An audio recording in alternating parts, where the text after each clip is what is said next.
മത്സരത്തിന്റെ ഫലം പ്രഖ്യാപിക്കാൻ പോവുകയാണ്. അതിനായി വിധികർത്താക്കൾ ഒരാളെ ക്ഷണിച്ചു കൊള്ളുന്നു. ഇപ്പോൾ ഇവിടെ കഴിഞ്ഞ ഏകാഭിനയ മത്സരത്തിന്റെ വിധി പറയുന്നതിന് മുൻപ് രണ്ടു വാക്ക്. ഇവിടെ അവതരിപ്പിക്കപ്പെട്ട മിക്ക മോണാക്റ്റുകളും ഉന്നത നിലവാരം പുലർത്തുന്നവയായിരുന്നു. തീവ്രമായ അഭിനയപാഠവും എല്ലാ കുട്ടികളിലും കാണാൻ കഴിഞ്ഞു. എങ്കിലും സംസ്ഥാന തലത്തിലേക്ക് ഇതിൽ നിന്നും ഞങ്ങൾ തിരഞ്ഞെടുത്തിരിക്കുന്നത് കോഡ് നമ്പർ 28. സമ്മതിക്കില്ല. ഇത് ചതിയാണ്. ഫലപ്രഖ്യാപനത്തിൽ ചീറ്റിംഗ് നടത്തിയിട്ടുണ്ട്. സാർ ഞാൻ നന്നായി പെർഫോം ചെയ്തില്ല സാർ. എന്താ സാറിന്റെ മോണിറ്റർ കുഴപ്പം? എവിടെയാ സാറിന്റെ മൈനസ് മാർക്ക്? എന്റെ എഴുത്ത് മോശമായിരുന്നോ? ക്രൗചമിത്രങ്ങളിൽ ഒന്നിനെ അമ്പെഴുതി വീഴ്ത്തിയ കാട്ടാളന് എന്ന് സ്നേഹമന്ത്രം ഉപദേശിച്ചു കൊടുത്ത ഗുരു. ഇവിടെ മനുഷ്യനെ തന്നെ വെട്ടി വീഴ്ത്തുന്ന മനുഷ്യന്റെ മുന്നിൽ നേർവഴി കാട്ടാൻ ഞാൻ ഏത് സ്നേഹമന്ത്രമാണ് ഉപദേശിക്കേണ്ടത്? എന്റെ നമ്പ്യാർ വാക്കുകൾ ഇങ്ങനെ കേട്ടു. ബുദ്ധിയിലെത്തി കണിവുകളാർന്നു, കുതുകമുയർന്നു ഹനുമാൻ. ആധുനിക കാലത്തോട് കലയിച്ചിരുന്ന എന്റെ ധാരാളത്തു ഭ്രാന്തൻ. ആർക്കു വേണ്ടിയാ നിങ്ങൾ ഈ മക്കളെ കുരുതി കൊടുക്കുന്നത്? മത്സരത്തിന് വേണ്ടി മക്കളെ മല കയറ്റുന്നു, എന്നിട്ടൊരു പാറക്കല്ല് പോലെ താഴേക്കിട്ട് കൈകൊട്ടി ചിരിക്കുന്ന എന്താ സാറിന്റെ മോണിൽ കുഴപ്പം? എവിടെയാ സാറിന്റെ മൈനസ് മാർക്ക്? നീക്ക് ടി വിളിക്കണ ഉറുപ്പിക 10 പറയുന്നില്ല. നിന്റെ കലാപരിപാടിക്ക് വേണ്ടി ഞാൻ നിന്റെ പപ്പിയും ചെലവാക്കിയത്. എന്റെ മോന്റെ മോണായിട്ട് ചിടിച്ചോളി. എന്ത് ക്വാളിഫിക്കേഷനാ ഇവർക്കൊക്കെ ഉള്ളത്? അഭിഷേകിന്റെ അമ്മേ, ഇതേ പ്രശ്നം തന്നെയാ നാടകത്തിന്റെ കാര്യത്തിലുണ്ടായത്. 18 കൊല്ലായി ഞാൻ പഠിപ്പിക്കുന്ന കുട്ടിക്ക് എന്നെ ഫസ്റ്റ് മേഖലയിടും. ഈ കൊല്ലം മാത്രം ഒരു പുതുമ വെച്ച് കൊത്തി കാണിൽ പ്ലാസ്റ്റർ ഒടിച്ചപ്പോ ആ സിമ്പതിക്ക് വേണ്ടി ചെയ്തതാണേലും വേദന കടിച്ചു പിടിച്ച് കളിച്ചതല്ലേ അഭിഷേക്. നീയോ അഭിഷേകിന്റെ അമ്മേ, പൈസ ഇട്ട് പൊട്ടിച്ചിട്ടാണെങ്കിൽ വേണ്ടിയില്ല, അപ്പീല് കൊടുത്ത് സ്റ്റേറ്റിൽ പോകണം. നിങ്ങൾ ഇങ്ങനെ തോൽക്കുന്ന പരിപാടിക്ക് മുഴുവൻ അപ്പീലും കൊണ്ടുവന്ന ഞങ്ങൾ എന്താ ചെയ്യാ? അല്ലെങ്കിൽ തന്നെ ഒരു 500ഓളം അപ്പീലുകൾ ഇവിടെ എത്തിക്കഴിഞ്ഞു. ഇങ്ങനെ പോയാ സംസ്ഥാന സ്കൂൾ കലോത്സവം കഴിഞ്ഞെങ്കിൽ ചുരുങ്ങിയതൊരു മാസമെങ്കിലും പിടിക്കും. എന്റെ വക്കീലേ, നിങ്ങൾ ഇങ്ങനെ ഒഴുകേണ്ടി പറയാതെ കാശ് എത്ര വേണേലും തരാം.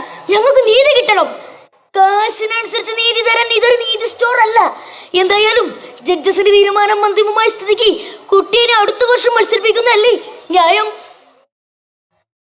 അഖിലാണ്ട മണ്ഡല മണിയിച്ചൊരുക്കി അതിനുള്ളിൽ ആനന്ദ ദീപം കൊളുത്തി സംസ്ഥാന സ്കൂൾ കലോത്സവം 2010-2011 ഇവിടെ തിരികൊളുത്തുകയായി.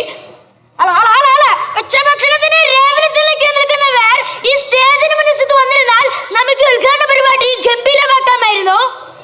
മത്സരാർത്ഥികളുടെ ശ്രദ്ധയ്ക്ക് വേദിയൊന്നിൽ ഭരതനാട്യ മത്സരം തുടങ്ങിക്കഴിഞ്ഞു. മത്സരങ്ങൾ തുടങ്ങിക്കഴിഞ്ഞല്ലോ. എനിക്ക് കോർട്ട് ഓർഡർ കിട്ടില്ല.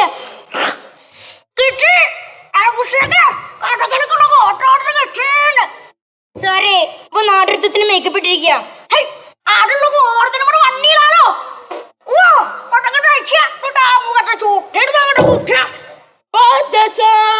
നിശ്ചയം വാർന്നൊഴിഞ്ഞിടളവും സേതു ബന്ധനോദ്യോഗം എന്തോ.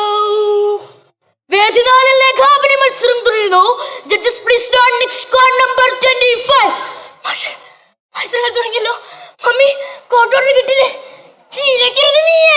ജഡ്ജസിനെ കുറ്റപ്പെടുത്തി അപ്പീൽ കിട്ടില്ലെന്ന് പറഞ്ഞ് സ്റ്റേജിനെയും മൈക്കിനെയും ഇന്ന് വേണ്ട നിലത്ത് വെച്ച ഡാർപ്പ ഇവരെ കുറ്റപ്പെടുത്തിട്ടോ അപ്പീൽ വാങ്ങിയത്.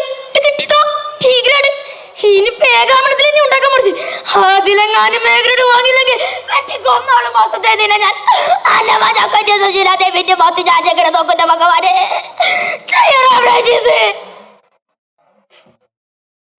വികൃത സുഹൃതേ പരമരുളുമംബികേ.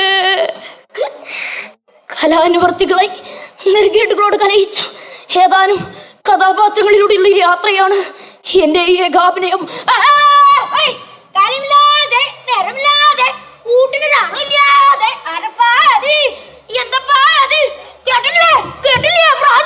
കലക്കത്തെ കുഞ്ഞൻ നമ്പ്യാർക്ക് പട്ടി കണ്ടിച്ച ഭ്രാന്തി. എല്ലാരും കണ്ട് മാർദിക്ക. നമ്പ്യാരുടെ കൊള്ളാണ്ട് മാർദിക്ക. നമ്പ്യാർക്ക് ഭ്രാന്തില്ല. കലക്കത്തെ കുഞ്ഞൻ നമ്പ്യാർക്ക് പട്ടി കണ്ടിച്ച ഭ്രാന്തില്ല. നെറികെട്ട കാലത്തെ കുറിച്ചുള്ള പരിഭ്രാന്തി ഇതോടുകൂടി ഹൈസ്കൂൾ വിഭാഗം ആൺകുട്ടികളുടെ മോണാക്ട് മത്സരം ഇവിടെ അവസാനിച്ചിരിക്കുന്നു. ഇപ്പോൾ കഴിഞ്ഞ ഏകാഭിനയ മത്സരത്തിന്റെ വിധി